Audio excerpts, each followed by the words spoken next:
හැමෝටම සුබ දවසක් වෙන්න ඕනේ කියලා ප්‍රාර්ථනා කරනවා. ඉතින් ගොඩක් දවසකින් තමයි වීඩියෝ එකක් දාන්න පුළුවන් වුණේ. මොකද පහුගිය දවස් ටිකක් වැඩියෙන් තිබුණා. ඒක නිසා සමා වෙන්න ඕනේ ඒකට මුලින්ම. ඉතින් මේ වීඩියෝ එක පස්වෙනි වීඩියෝ එක Alibaba to Sri Lanka item ගාලා සෙල් කරන එකේ පස්වෙනි වීඩියෝ සීරීස් එක තමයි මේ මම අද ඔයගලන්ට දාන්නේ. මේකත් normal screen එකක් තමයි share වෙන්නේ. ඒක වැඩි හිතන්න එපා. ඔයගොල්ලන්ට දෙන්න ඕනේ ඉන්ෆර්මේෂන් ටිකක් තියෙනවා. ඒක හින්දා තමයි මම මේ ඉන්ෆර්මේෂන් ටික share කරගන්න මේ වගේ වීඩියෝ එකක් කරන්නේ. ඉතින් මම හතරවෙනි වීඩියෝ එකෙන් ඔයගොල්ලන්ට කතා කරා මුලින්ම අපි කොහොමද ඒජන්ට් කෙනෙක් හොයාගෙන ඒජන්ට්ගේ මාර්ගයෙන් කොහොමද ලංකාවට අයිටම් ටික ගෙන්න ගන්නේ කියලා.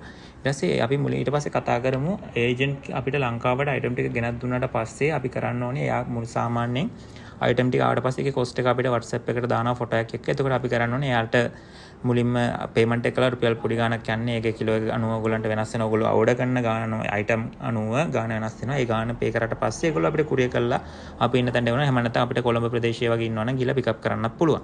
ඒක ආවට පස්සේ අපි මුලින්ම අයිටම් ටික ගෙනල්ලා ඉවරලා අයිටම් ටික චෙක් කරගන්න ඕනේ. කොහොමද මේකේ ක්වොලිටි එක ඒ වගේම කියපු ගාණ අයිටම් ටික ඇවිල්ලා තියෙනවද මොනවා හරි ඉෂුස් තියෙනවද කියලා.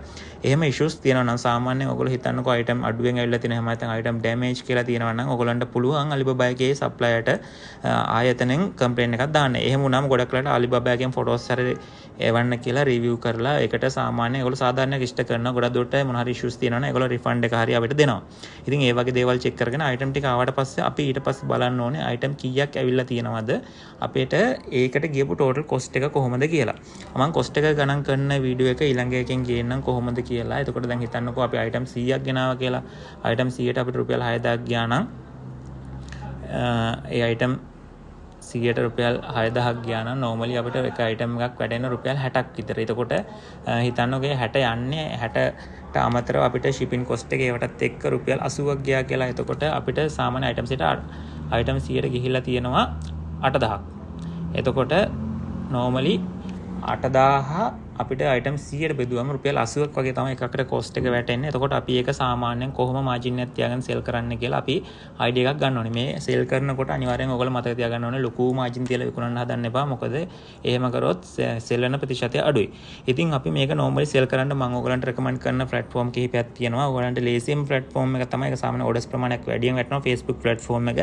ඒ වගේම TikTok වගේ platform එකක අපිට සෙල් කරන්න පුළුවන්. ඊට අමතරව තව තියෙනවා. නමුත් අර දෙක ගොඩක්ම mainly අපිට use කරන්න පුළුවන්. මම ඊළඟ වීඩියෝ එකෙන් ඔයගලන්ට අනිවාර්යයෙන්ම කොහොමද මාකටිං වැඩේ කරන්නේ කොහොමද සෙල් කරන්නේ කොහොමද ඊට පස්සේ කුරියර් එක වැඩ කරන්නේ කොහොමද කියලා වීඩියෝ සීරීස් එකෙන් අරගෙන එන්න. ඉතින් මම හිතනවා ඔයගලන්ට මේ වීඩියෝ එකෙන් පොඩි හරි අයිඩියා එකක් ගන්න හම්බෙන්න ඇති කියලා. මේ වීඩියෝ එක සම්බන්ධයෙන් මොන හරි ප්‍රශ්නයක් තියෙනවා නම් අනිවාර්යයෙන් මට මැසේජ් එකක් දාන්න. එහෙම නැත්නම් කමෙන්ට් එකක් දාන්න. ඊළඟ වීඩියෝ එකෙන් අපි අර කොස්ට් එක කැල්කියුලේට් කරන දේවල් ඒ හැමදේම බලා ගන්න විදිය මම ඔයගලන්ට කියලා දෙන්නම්. එහෙනම් හැමෝටම සුබ දවසක් ජය වේවා කියලා ප්‍රාර්ථනා කරනවා.